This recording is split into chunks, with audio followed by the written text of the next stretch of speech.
Welcome to प्रहार classes guys. मेरा नाम है चंदन त्रिपाठी और आज की वीडियो में हम लोग डिस्कस करने वाले हैं 15 नवंबर के इम्पॉर्टेंट करंट अफेयर्स बूस्टर की वीडियो, जिसकी हेडलाइन हम लोग पहले डिस्कस कर लेते हैं। 2022 हुरून ग्लोबल 500 की सूची में भारत 5वें स्थान पर। मेसी फीफा वर्ल्ड कप इतिहास में अर्जेंटीना के लिए सबसे ज़्यादा गोल करने वाले खिलाड़ी बने हैं। फिनलैंड भारत ने प्रवासन और गतिशीलता पर संयुक्त घोषणा पर हस्ताक्षर किए हैं। 15 दिसंबर को नई दिल्ली में शुरू होगी 7वीं India water impact summit. UIDAI लगातार चौथी बार शिकायत निवारण सूचकांक में शीर्ष पर रहा है।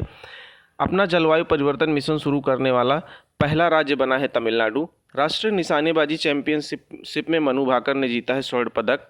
सिंगापुर में आयोजित की गई है ILO की 17वीं एशिया पैसिफिक क्षेत्रीय बैठक। ILO का मतलब है इंटरनेशनल लेबर ऑर्गेनाइजेशन, अंतर्राष्ट्रीय श्रम संगठन। इसके बाद सार्वजनिक नेतृत्व के लिए वेंकैया नायडू को SIES पुरस्कार से सम्मानित किया गया है। इसके बाद है इसरो ने अपने सभी भविष्य के उपग्रहों में L1 आवृत्ति की शुरुआत की है। इन सबको हम डिटेल से डिस्कस करते हैं। अब हमारा मेन न्यूज़ डिस्कशन है, जिसमें हमारा पहला सीरीज होता है डेज एंड इवेंट्स का। इसमें प्रधानमंत्री मोदी ने श्री अरविंदो की 150वीं जयंती के कार्यक्रम में भाग लिया है। अरविंदो जी आपके स्क्रीन पर शो हो रहे हैं। इनकी 150वीं जयंती के उपलक्ष्य में एक डाक टिकट जारी किया गया है, जो यहाँ पर आप लोग देख सकते हैं। इसी तरीके से एक सिक्का भी जारी किया गया है, ये भी आप लोग याद रखिएगा। कब मोदी जी ने पार्टिसिपेट किया है? 13 दिसंबर 2022 को पार्टिसिपेट किया है। अरविंदो घोष जी का जन्म जो हुआ था वो 15 अगस्त 1872 को हुआ था, लेकिन ये इनका 150वां जयंती का साल है, तो इसलिए इस पूरे साल को इनको 150वीं जयंती के रूप में मनाया जा रहा है। ये कौन थे? एक राष्ट्रवादी थे, कवि थे, शिक्षाविद थे और दार्शनिक थे। एक क्वेश्चन बार बार एग्जाम्स में आता है कि ऐसे कौन से जो है वो स्वतंत्रता सेनानी थे जो बाद में दार्शनिक हो गए, तो यही है अरविंदो घोष जो बाद में दार्शनिक हो गए। 1902 से 1910 तक उन्होंने जो है भारतीय स्वतंत्रता संग्राम में भाग लिया था। इसके बाद प्रधानमंत्री मोदी ने अरविंदो के सम्मान में एक स्मारक का सिक्का और डाक टिकट भी जारी किया, जिसको हम लोगों ने पहले ही डिस्कस कर लिया था। दूसरा हमारा न्यूज़ है नेशनल एनर्जी कंजर्वेशन डे। इसको कौन मनाता है? इसका हिंदी रूपांतरण पहले जान लीजिए। राष्ट्रीय ऊर्जा संरक्षण दिवस 14 दिसंबर को मनाया गया है। इसको ऊर्जा मंत्रालय के तहत एक बॉडी है, ऊर्जा दक्षता ब्यूरो, जिसको हिंदी में बी बोलते हैं, ब्यूरो ऑफ एनर्जी एफिशिएंसी इसका पूरा फुल फॉर्म है। ये मनाता है। इसका जो उद्देश्य है ना, दैनिक जीवन में ऊर्जा की आवश्यकता और इसके संरक्षण में जागरूकता बढ़ाने के लिए है।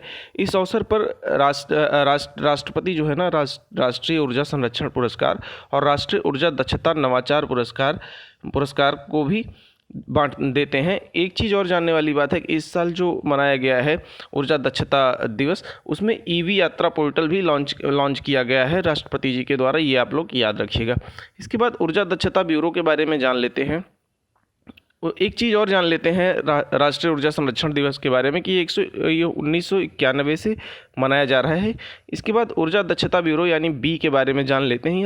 यह एक जो है ना सांविधिक निकाय है, जो 2001 में एक कानून बनाया था, ऊर्जा संरक्षण अधिनियम, उसके तहत बनाया गया था। मार्च 2002 में इसका गठन हुआ था। ये आप लोग याद रखिएगा। इसके बाद नेशनल अफेयर्स का न्यूज़ होता है। इसमें संस्कृति मंत्रालय ने स्थापित किए हैं 7 क्षेत्रीय सांस्कृतिक केंद्र। कहाँ पर स्थापित किए हैं ये आप लोग देख लीजिए। पटियाला, नागपुर, उदयपुर, प्रयागराज, कोलकाता, दीमापुर और तंजावुर। दीमापुर इस बार के पेट एग्जाम में पूछा गया था 16 तारीख की सेकंड शिफ्ट में कि दीमापुर कहाँ पर है, तो ये नागालैंड में है, ये आप लोग याद रखिएगा। तंजावुर कहाँ है, ये आपका होमवर्क है। पटियाला पंजाब में है, नागपुर महाराष्ट्र में, उदयपुर राजस्थान में है, प्रयागराज अपने उत्तर प्रदेश में है, कोलकाता वेस्ट बंगाल में है, दीमापुर नागालैंड में और तंजावुर आप लोग कमेंट सेक्शन में बताएंगे, ये आप लोग याद रखिएगा। इसके बाद साइंस एंड टेक की न्यूज़ में है। इसरो ने अपने सभी भविष्य के उपग्रहों में L1 आवृत्ति की शुरुआत की है।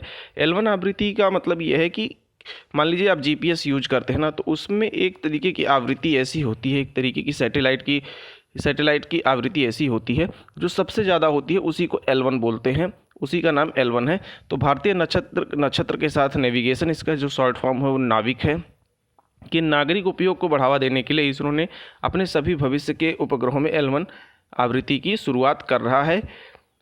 वही जो मैंने बताया ऊपर है। इस L1 आवृत्ति जो है ना वो प्रयोग करके ऐसा उपकरण बनाया जाएगा जो वियरेबल डिवाइसेज होगा। जैसे आपकी घड़ी में भी GPS लग सकता है, मोबाइल में भी GPS लग सकता है। ये सारी सुविधाएं जो है नाविक के थ्रू आपको मिलने वाली हैं। नाविक के बारे में कुछ कुछ चीज़ें जान लेते हैं। इसरो द्वारा एक विकसित एक स्वतंत्र stand alone navigation satellite system है जो 2006 में ना इसकी स्थापना हुई थी और ये कहा गया था कि 2011 के अंत तक यह पूरा हो जाएगा, लेकिन ये रियलिटी में जो है वो 2018 में ही चालू हो सका है। नाविक में कुल 8 उपग्रह हैं। एक उपग्रह खराब हो गया था, उसके बाद अभी दूसरा उससे रिप्लेस किया गया है।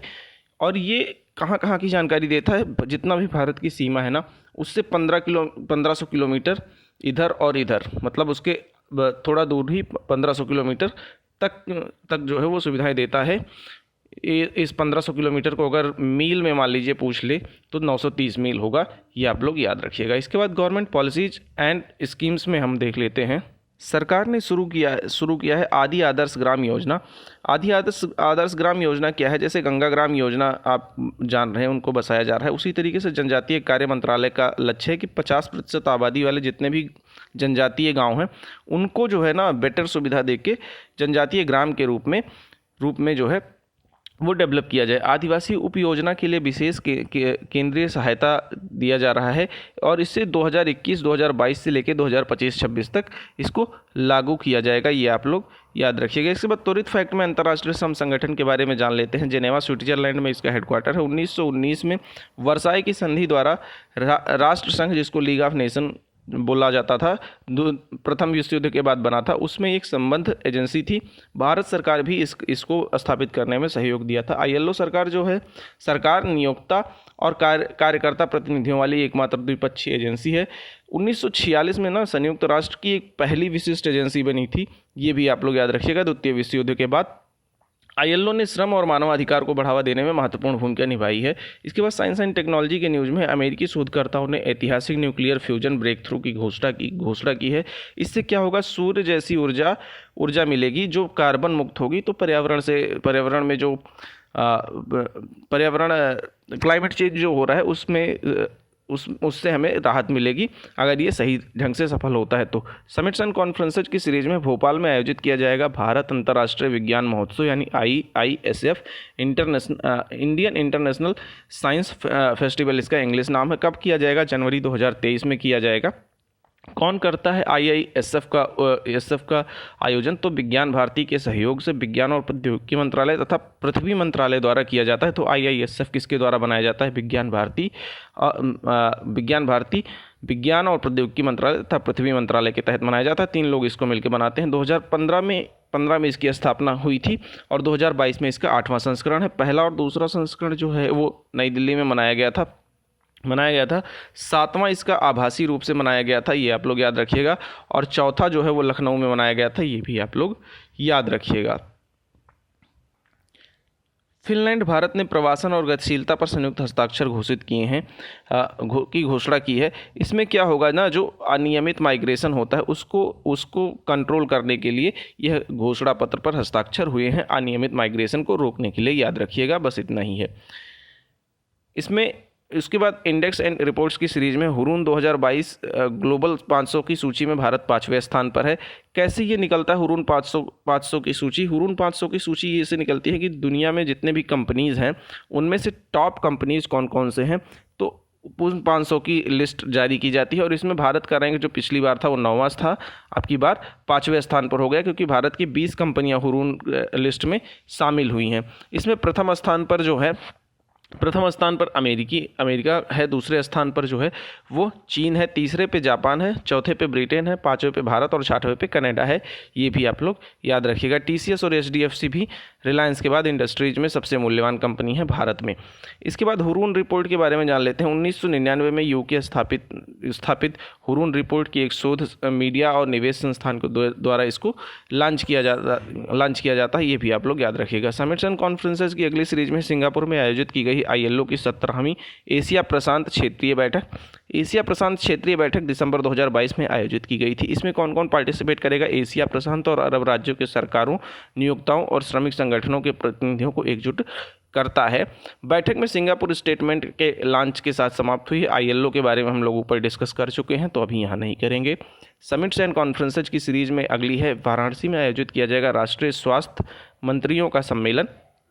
2 दिवसीय सम्मेलन होगा यह इसमें जो है ना सार्वभौमिक स्वास्थ्य कवरेज दिवस जो 12 दिसंबर को था, हमने डिस्कस किया था, कल ही डिस्कस किया था इसको, उसके तौर पर 12 से 14 दिसंबर तक मनाया गया था। ये 2 दिवसीय वाराणसी में मनाया गया था। इसमें उत्तर प्रदेश की जो राज्यपाल हैं आनंदीबेन पटेल, उन्होंने उद्घाटन इसका किया था। इसके बाद इसमें पार्टिसिपेट किसने किया था? केंद्रीय स्वास्थ्य और परिवार कल्याण मंत्री डॉक्टर मनसुख मंडाविया ने इसमें पार्टिसिपेट किया था और 3 योजना लॉन्च किया था। CHO सशक्त पोर्टल के लिए प्रशिक्षण मॉड्यूल के साथ ABHWC और टेली मानस परियोजना के परिचालन के लिए दिशा निर्देश लॉन्च किए थे।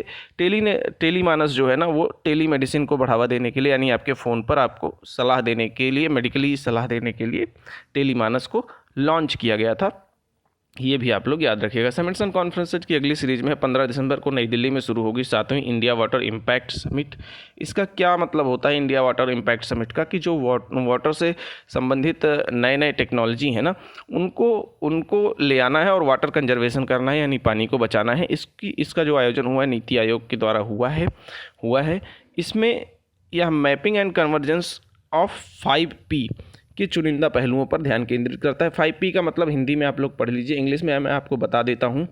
पीपल, पॉलिसीज, प्लान्स, प्रोग्राम्स और एंड प्रोजेक्ट्स, इसका जो है 5P का नाम है। इसके बाद इंडेक्स एंड रिपोर्ट्स की सीरीज में UIDAI लगातार चौथी बार शिकायत निवारण सूचकांक में शीर्ष पर रहा है।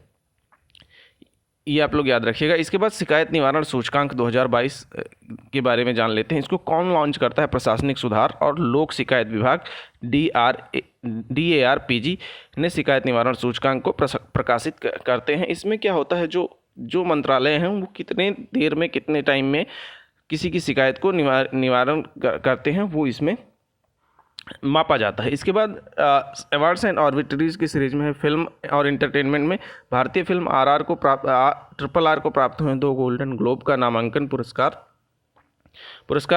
कौन RRR को निर्देशित किया है? तो वो SS राजामौली ने किया है। ये आप लोग याद रखिएगा। इसको 2 कैटेगरी में किया गया है। कहाँ पर किया जाएगा? न्यूयॉर्क में जो फिल्म क्रिटिक्स सर्कल में बेस्ट डायरेक्टर और अवार्ड का पुरस्कार दिया गया है SS राजामौली को। ये आप लोग याद रखिएगा। सार्वजनिक नेतृत्व के लिए वेंकैया नायडू को SEIS पुरस्कार दिया गया। SEIS का फुल फॉर्म क्या है? श्री चंद्रशेखरेन सरस्वती राष्ट्रीय उत्कृष्टता पुरस्कार दिया गया है। उपराष्ट्रपति वेंकैया नायडू को 25वां संस्करण था। इसमें इन अन्य विजेताओं में अगर देखें तो आरिफ मोहम्मद खान, रतन टाटा, डॉक्टर मार्टन वर्मा, शंकरन वालियानाथन, अजय सूद और विशाखा हरी भी शामिल हैं। दक्षिण कौन पुरस्कार ये देता है? दक्षिण भारतीय शिक्षा सोसाइटी द्वारा 1998 से यह पुरस्कार दिया जा रहा है। किसकी याद में? श्री चंद्रशेखरेंद्र सरस्वती की स्मृति में दिया जा रहा है। ये आप लोग याद रखिएगा। अपॉइंटमेंट्स की सीरीज में देखें तो विश्व स्वास्थ्य संगठन ने सर जेरेमी फरार को मुख्य वैज्ञानिक नियुक्त किया। इसमें बस ये हेडलाइन ही है। सर जेरेमी फरार के बारे में अगर आता है तो आप लोग याद रखिएगा। मुख्य वैज्ञानिक हैं संयुक्त राष्ट्र संगठन के, विश्व स्वास्थ्य संगठन के। इसके बाद स्पोर्ट्स की सीरीज़ में देखें तो मेसी फीफा वर्ल्ड कप इतिहास में अर्जेंटीना के लिए सबसे ज़्यादा गोल करने वाले खिलाड़ी बने हैं। बस इसमें हेडलाइन है, आप लोग इसको याद रखिएगा। कितने गोल किए हैं? 11 गोल किए हैं एक ही मैच में। किसके खिलाफ? क्रोएशिया के खिलाफ भी मैच हो रहा था उसमें। इसके बाद स्पोर्ट्स की सीरीज़ में देखेंगे तो S श्रीधर ने फीना वर्ल्ड स्विमिंग चैंपियनशिप में राष्ट्रीय रिकॉर्ड बनाया है। S श्रीधर का पूरा नाम जो है वो शिव श्रीधर है। 13 दिसंबर की ये न्यूज़ है। मेलबर्न में शार्ट कोर्स वर्ल्ड चैंपियनशिप में पुरुषों की 200 मीटर व्यक्तिगत मेडले हीट में राष्ट्रीय रिकॉर्ड को तोड़ा है। 3 सेकंड कम लिया था इन्होंने। इसके बाद राष्ट्रीय निशानेबाजी चैंपियनशिप में मनु भाकर ने जीता है स्वर्ण पदक। राष्ट्रीय निशानेबाजी चैंपियन में 10 मीटर एयर पिस्टल जूनियर महिला प्रतिस्पर्धा में इन्होंने ये पुरस्कार जीता है। राष्ट्रीय निशानेबाजी चैंपियन का 65वां संस्करण जो हरियाणा का प्रतिनिधित्व करते हुए इन्होंने तेलंगाना की ईसा सिंह को हराया है। ये भी आप लोग याद रखिएगा। हिमाचल प्रदेश के जो ओलंपिक रजत पदक विजेता हैं विजय कुमार, पुरुषों की 25 मीटर सेंटर फायर पिस्टल में राष्ट्रीय पुरस्कार का खिताब इन्होंने जीता है। इसके बाद स्टेट स्पेसिफिक न्यूज़ में है तमिलनाडु में उदय स्टैलिन एक व्यक्ति हैं, वो न्यूज़ में थे। इन्होंने कैबिनेट मंत्री के रूप में शपथ लिया तमिलनाडु में। अपना जलवायु परिवर्तन मिशन लॉन्च करने वाला तमिलनाडु पहला राज्य बना है। ये हम लोगों ने ऊपर डिस्कस कर लिया है।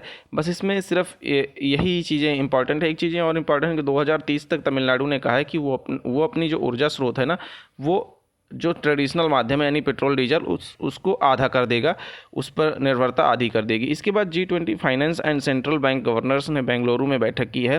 बेंगलुरु जो है कर्नाटका में है।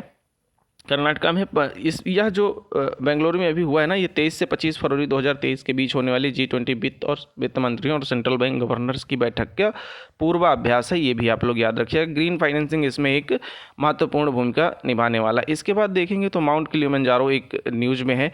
माउंट किलिमंजारो अफ्रीका का ना सबसे ऊँचा पर्वत है। कहाँ पर है ये? तंजानिया में है। अफ्रीका में एक देश तंजानिया है, वहाँ पर है। इसके साथ ही यह जानना जरूरी है कि यह दुनिया का सबसे बड़ा स्वतंत्र पर्वत भी है, जिसका अर्थ यह है कि यह पर्वत श्रृंखला का हिस्सा नहीं है। जैसे आप हिमालय में पर्वत श्रृंखलाएं देखेंगे, उसमें माउंट एवरेस्ट सबसे ऊंचा है, इसमें कोई भी पर्वत श्रृंखला नहीं है। ये अकेला पर्वत है जो दुनिया में सबसे बड़ा स्वतंत्र पर्वत है। ये आप लोग याद रखिएगा। इसके बाद किलिमंजारो का उद्भव कैसे हुआ था? ये स्ट्रेटोवोल्केनो या समग्र ज्वालामुखी है। ये आप लोग याद रखिएगा। इसमें तीन शंकुओं कीबो, मोवेंजरी और सिरा से बना हुआ है। ये आप लोग याद रखिएगा। तो दोस्तों इस वीडियो में इतना ही। होप आपको वीडियो छोटी और इन्फॉर्मेटिव लगी हो। अगर ऐसा है तो वीडियो को लाइक कीजिए, चैनल को सब्सक्राइब कीजिए और अपने दोस्तों के साथ शेयर करना ना भूलें। Thank you very much.